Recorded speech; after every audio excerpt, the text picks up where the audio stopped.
ثانية لحسام عاشور لشهاب. فكر في التسديد، فكر في التسديد، فكر في التسديد. اقول لك فكر في التسديد، اقول لك يا شهاب يا شهاب يا شهاب يا شهاب يخترق الشباك. يعني شهاب كده شهاب يخترق الشباك. اقول لك فكر في التسديد، والله قلبي معاك وحاسس ان هتيجي جول، حاسس انها هتدخل الشباك هتخترق. واللي يشوفه يقول الله، شفتوا عيني الفرح مليها، غنوا معايا قول الله.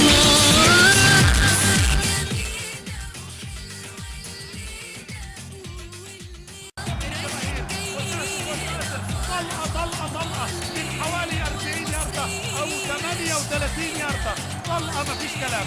يعيد ركلة البداية من جديد. الكرة يا سلام يا سلام يا شهاب.